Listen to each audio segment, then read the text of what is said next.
Hello everyone, I am here with the fifth chapter of Civics class 7 and the name of the chapter is Women Change the World. So students, मैं class 7th के civics के chapter number 5 जिसका नाम है women change the world के साथ आपके सामने हूँ, जिसका मीन्स होता है कि वुमेन ने दुनिया बदल दी। सो इस चैप्टर में हम ये पढ़ेंगे कि वुमेन्स ने किस तरह दुनिया बदल दी या वुमेन्स के अधिकार क्षेत्र को में क्या क्या बढ़ोतरी हुई है उसके बारे में हम देखेंगे। So let's start the chapter. In the previous chapter, we saw how women's work in the home is not recognized as work. पिछले चैप्टर में हमने देखा कि किस तरह वुमेन्स द्वारा किया जाने वाला घर का काम नहीं माना जाता है। We also read how doing household work and taking care of family member is a full-time job and there are no specific hours at which it begins or ends. हमने ये भी देखा कि घरेलू काम यानी जो डोमेस्टिक वर्क है और फैमिली के सदस्यों की देखभाल करना पूरे समय का काम है और इस काम को प्रारंभ और समाप्त करने का कोई निश्चित समय भी नहीं है। In this chapter we will look at work outside the home and understand how some occupation are seen to be more suitable for men than for women. तो इस चैप्टर में हम घर के बाहर के कामों को देखने और समझने की कोशिश करेंगे कि कैसे कुछ ऑक्यूपेशन यानी व्यवसाय वुमेन की अपेक्षा पुरुषों के लिए अधिक उपयुक्त समझे जाते हैं। We will also learn about how women struggle for equality, और हम ये भी देखेंगे कि किस तरह से वुमेन ने इक्वालिटी को पाने के लिए स्ट्रगल किया यानी समानता को पाने के लिए स्ट्रगल किया। Getting an education was and still is one way is in which new opportunities were created for women. पहले भी और आज भी शिक्षा प्राप्त करने का एक ऐसा तरीका जिससे महिलाओं के लिए नए अवसर निर्मित किए जा सकते हैं। This chapter will also briefly trace the different types of effort made by the women's movement to challenge discrimination in more recent years. Discrimination यानी भेदभाव। तो इस चैप्टर में हम रिसेंट यानी हाल के ही वर्षों में वुमेन आंदोलनों द्वारा भेदभाव को चुनौती देने के लिए किए जाने वाले विभिन्न प्रकार के प्रयत्नों के बारे में भी हम जानेंगे।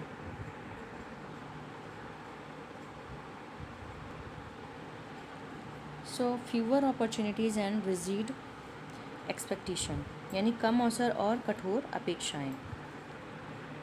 अ lot of children in Rosy ma'am's class drew women as nurses and man as army officers. Rosy ma'am की क्लास में अधिकांश बच्चों ने नर्स के लिए महिलाओं को और पायलट के रूप में मेन के चित्र बनाए। The reason they did this is because they feel that outside the home too women are good at only certain jobs. ऐसा उन्होंने इस कारण किया कि उन्हें लगता है कि घर के बाहर भी वुमेन कुछ खास तरह के काम ही अच्छी तरीके से कर सकती हैं। For example many people believe that women make better nurses because they are more patience and gentle. Example के तौर पे बहुत से लोगों ने माना कि जो वुमेन है अच्छी नर्सेज हो सकती हैं क्योंकि वो ज़्यादा सहनशील और विनम्र होती हैं। This is linked to women's roles within the family. Similarly it is believe that science requires a technical mind and girls and women are not capable of dealing with technical things. इसे परिवार में women की भूमिका के साथ मिलाकर देखा जाता है। इसी प्रकार से माना जाता है कि साइंस के लिए टेक्नोलॉजी यानी टेक्निकल माइंड की ज़रूरत होती है और जो गर्ल्स हैं और वुमेन हैं उनके पास इस तरह का माइंड नहीं होता है। Because so many people believe in this stereotype का मतलब होता है रूढ़िवादी। Many girls do not get the same support that boys do to study and train to become doctors and engineers. अनेक लोग इस प्रकार की रूढ़िवादी धारणाओं में विश्वास करते हैं, इसलिए बहुत सी लड़कियों को डॉक्टर व इंजीनियर बनने के लिए पढ़ाई करने और प्रशिक्षण लेने के लिए वो हेल्प या सपोर्ट नहीं मिल पाता जो लड़कों को मिलता है। In most families once girls finish school they are encourage by their families to see marriage as their main aim in life. बहुत से फैमिली में स्कूली शिक्षा पूरी हो जाने के बाद गर्ल्स को इस बात के लिए प्रेरित किया जाता है कि वे शादी करके अपने जीवन का मुख्य लक्ष्य आगे बढ़ाएं।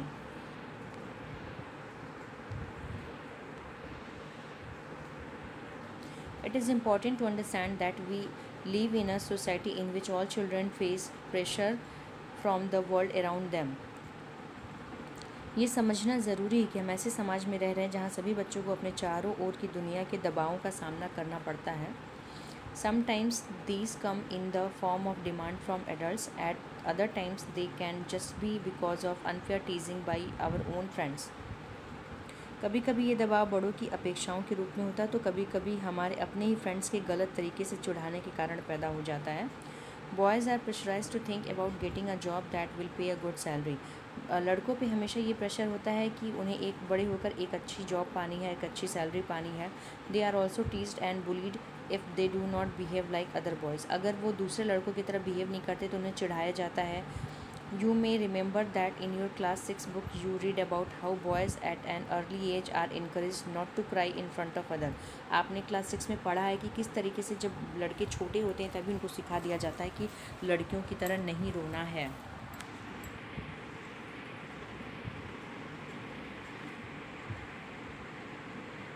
Learning for change.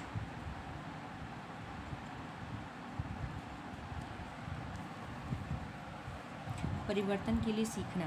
Going to school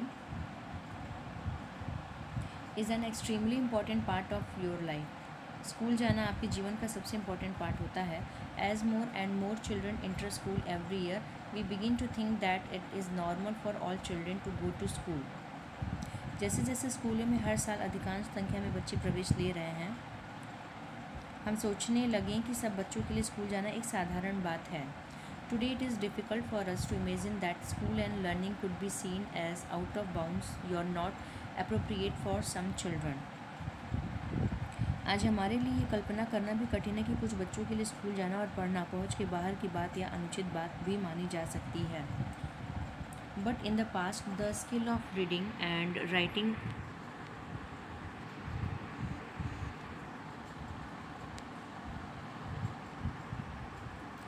was known to only a few. Most children learned the work their families or elders did.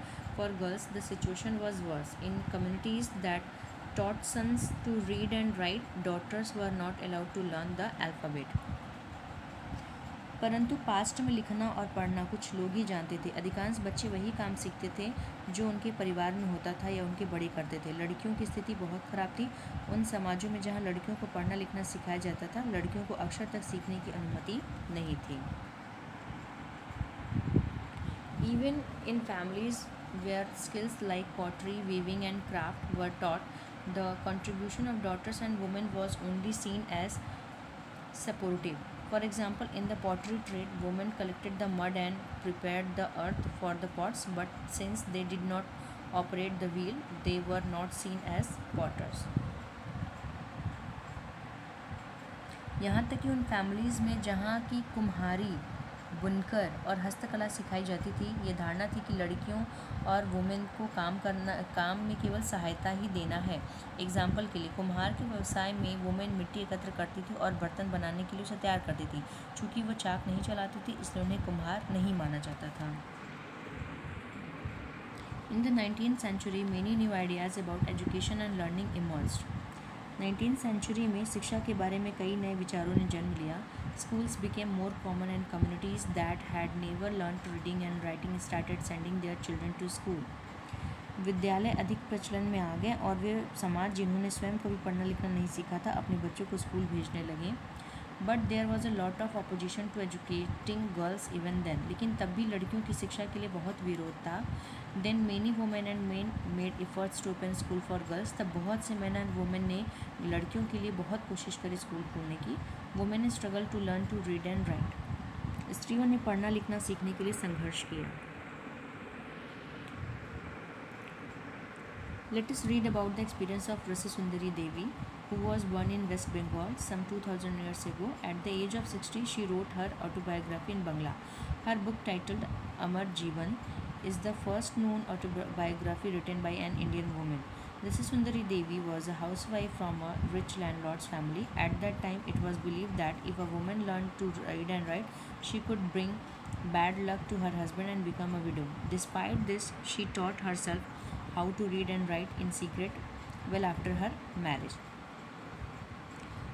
हम रसी सुंदरी देवी की स्टोरी देखते हैं, जो 200 साल पुरानी पश्चिम बंगाल में पैदा हुई थी, 200 साल पहले, 60 की एज में उन्होंने बंगला भाषा में अपनी आत्मकथा यानी ऑटोबायोग्राफी लिखी। उनकी बुक का नाम था आमार जीबोन, किसी भारतीय महिला द्वारा लिखी ये पहली ऑटोबायोग्राफी थी। रसा सुंदरी देवी एक धनवान जमींदार परिवार की गृहिणी थी। उस समय लोगों का विश्वास था कि यदि लड़की पढ़ती लिखती है तो वह अपने पति के लिए दुर्भाग्य लाती है और विडो यानी विधवा हो जाती है। इसके बावजूद उन्होंने अपनी शादी के बहुत समय बाद स्वयं ही छुप छुप कर पढ़ना लिखना सीखा। I would start working at dawn and I would still be at it until 1 beyond midnight.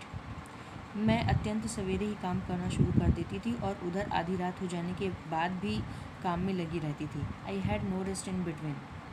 बीच में भी विश्राम नहीं होता था। I was only 14 years old at that time. उस समय मैं सिर्फ 14 years की थी। I came to nurture a great longing. मेरे मन में एक अभिलाषा पनपने लगी थी कि मैं पढ़ना लिखना सीखूंगी और एक धार्मिक पांडुलिपि पढ़ूंगी। I would learn to read and I would religious manuscript यानी धार्मिक पांडुलिपि। I was unlucky in those days women were not educated. मैं अनलकी थी क्योंकि उन दिनों वुमेंस को पढ़ाया नहीं जाता था।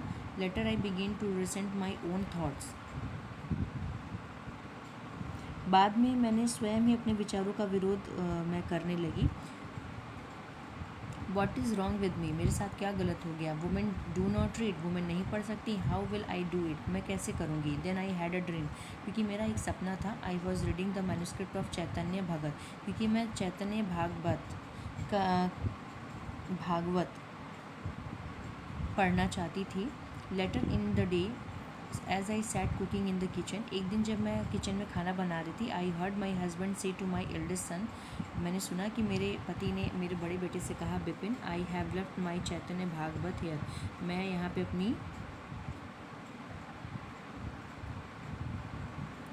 मैंने अपनी चैतन्य भागवत यहाँ छोड़ी है।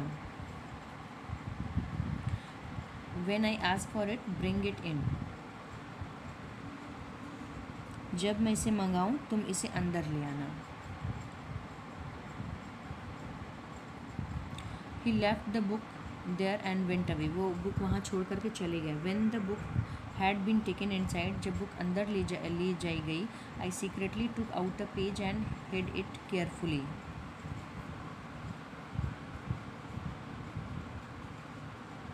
जब बुक अंदर रख दी गई, मैंने चुपके से उसका एक पन्ना निकाल लिया और सावधानी से उसे छिपा दिया। हिड मतलब छुपा दिया। It was a job hiding it, उसे छुपाना एक बहुत बड़ा काम था। For nobody must find it in my hands, किसी को इसे मेरे हाथ में नहीं मिलना चाहिए था। My eldest son was practising his alphabet at that time, उस समय मेरा बड़ा बेटा अक्षर पढ़ने का प्रैक्टिस करता था। I hid one of the them as well, मैंने उसमें से उसको छुपा दिया। At times I went over that trying to match letters from that page which the letters that I remembered. उसमें से भी मैंने एक छिपा दिया। जब मौका मिलता मैं जाती और उस पन्ने के अक्षरों का मिलान अपने याद किए गए अक्षरों से करती। I also try to match the words with those that I would hear in the course of my days. मैं उन शब्दों का भी मिलान करने की कोशिश करती हूँ जो मैं दिन भर में सुनती रहती थी। With tremendous care and effort and over a long period of time, I learned how to read. Tremendous care का मतलब बहुत ज़्यादा प्रयत्न के बाद, कोशिशों के बाद, एक लंबे समय के बाद मैं पढ़ना सीख सकी। After learning the alphabet, Rasa Sundari Devi was able to read the Chaitanya Bhagavad.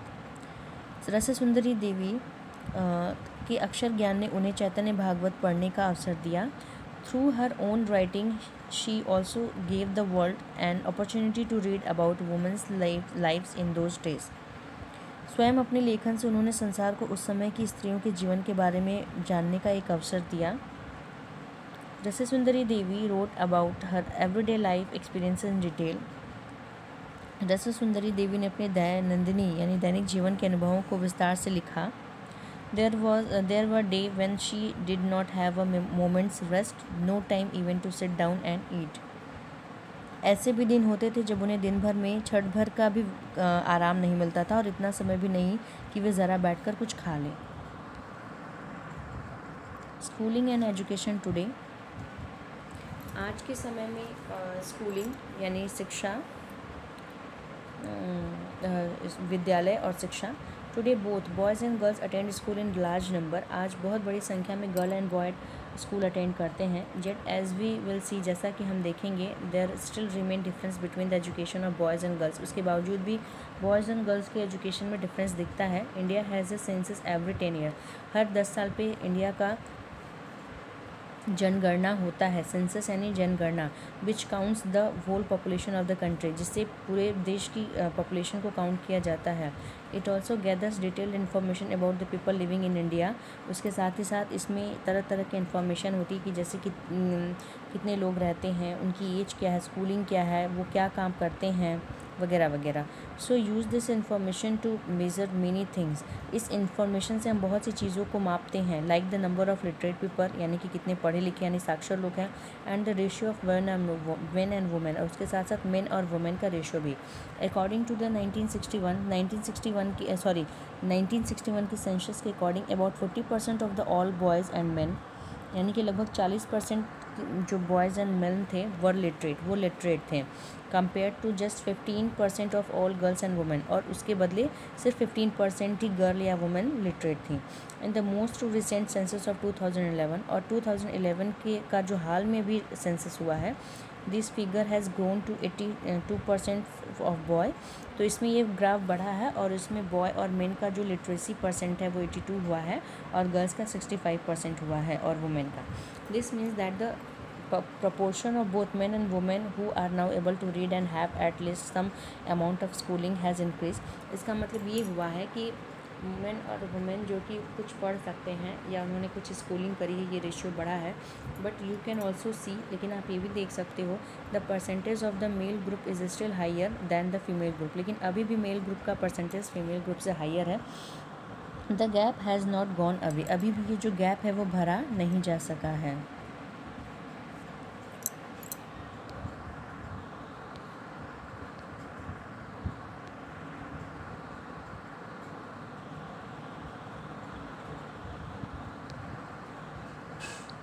You have probably noticed in the above table that SC and ST girls leave school at a rate that is higher than the category all girls। आपने इसमें देखा कि सब लड़कियों की श्रेणी की तुलना में SC और ST की लड़कियों का स्कूल छोड़ने की दर सबसे अधिक है। This mean that girls who are from Dalit and Adivasi backgrounds are less likely to remain in school. इसका मतलब ये है कि दलित व आदिवासी पृष्ठभूमि की लड़कियों के स्कूल में रहने की संभावना कम रहती है।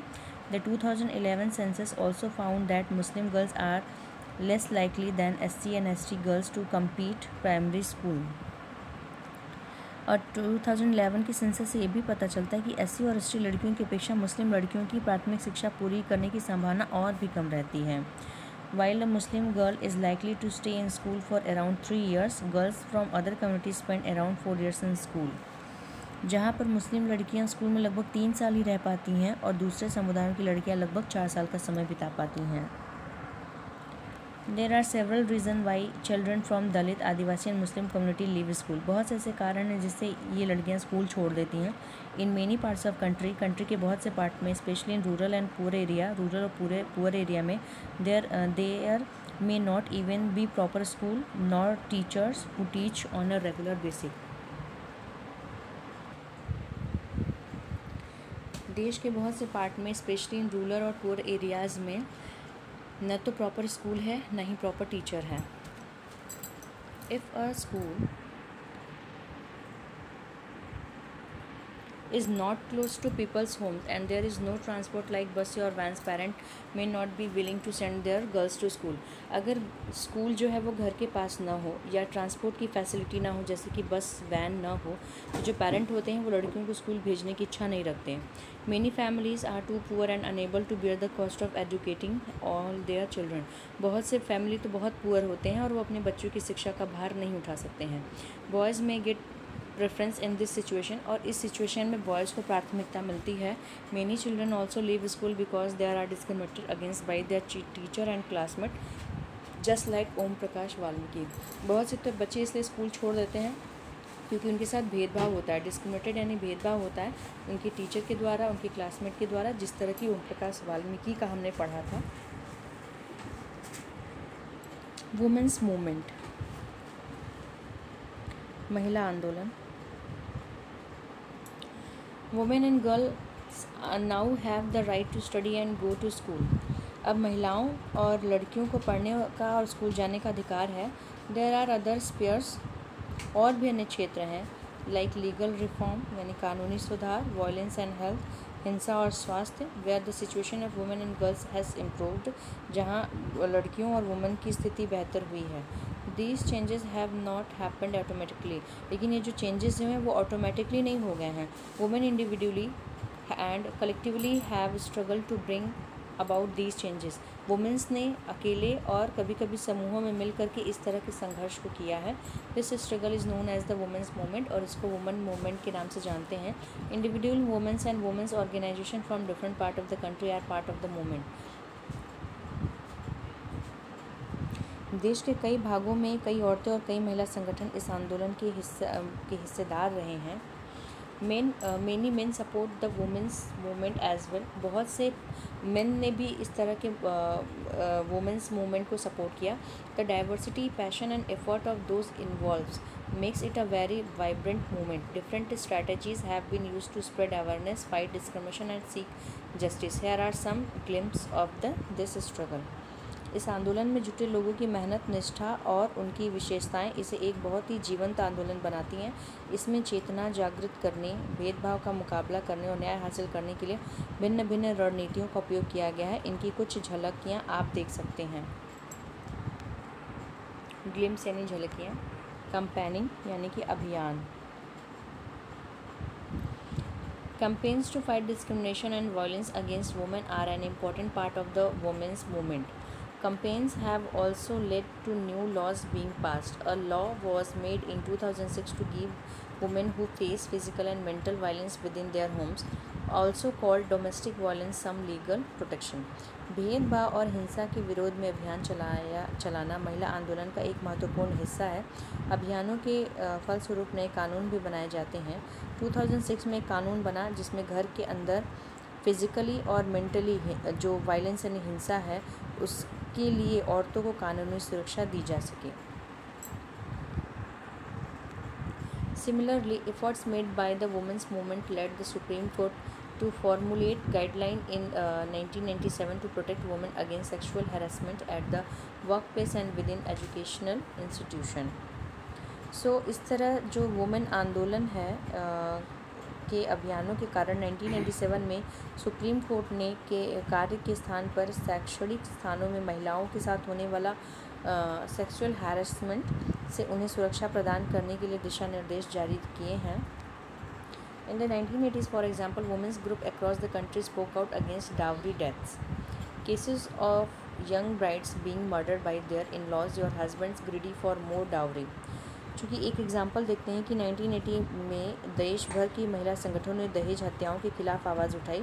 नवविवाहित युवतियों को उनके पति और ससुराल के लोगों द्वारा दहेज के लालच में मौत की घाट उतार दिया जाता था। Women's group spoke out against the failure to bring these cases to justice. They did so by coming on the streets, approaching the courts, and by sharing information.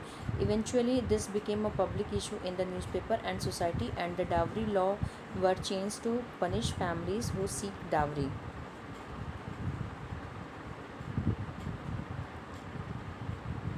महिला संगठनों ने इस बात की कड़ी आलोचना करी कि कानून अपराधियों का कुछ नहीं कर पा रही। इस मुद्दे पर जो वुमेन्स थी सड़कों पर निकल आई, उन्होंने अदालत के दरवाजे खटखटाए और आपस में अनुभव और जानकारियों का आदान प्रदान किया। फाइनली ये समाज का एक बड़ा सार्वजनिक मुद्दा बन गया और न्यूज़पेपर में छापे जाने लगा। दहेज यानी डावरी से संबंधित कानून को बदला गया ताकि दहेज मांगने वाले परिवारों को दंडित किया जा सके। रेजिंग अवेयरनेस यानी जागरूकता बढ़ाना। An important part of the women's movement work is to raise public awareness on women's right issue. Their message has been spread through street plays, songs and public meeting. Women के अधिकारों के संबंधों में समाज में जागरूकता बढ़ाना भी वुमेन आंदोलन का एक प्रमुख कार्य है। गीत, नुक्कड़ नाटक यानी कि स्ट्रीट प्ले यानी नुक्कड़ नाटक व जनसभाओं के माध्यम से वो अपने संदेश लोगों के बीच पहुंचाता है। प्रोटेस्टिंग यानी विरोध करना।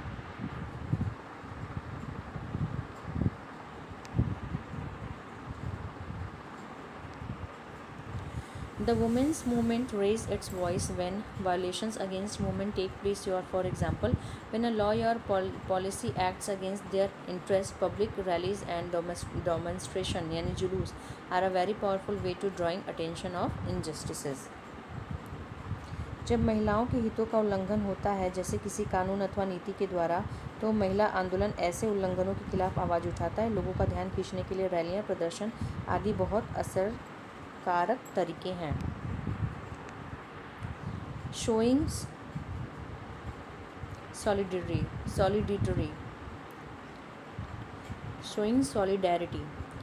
सॉलिडेरिटी का मतलब होता है बंधुत्व। शोइंग मीन्स व्यक्त करना, तो बंधुत्व को व्यक्त करना। The women's movement is also about showing solidarity with other women's and causes. न्याय के अन्य मुद्दों पर वुमेन के साथ बंधुत्व व्यक्त करना भी महिला आंदोलनों का हिस्सा है। Thank you everyone.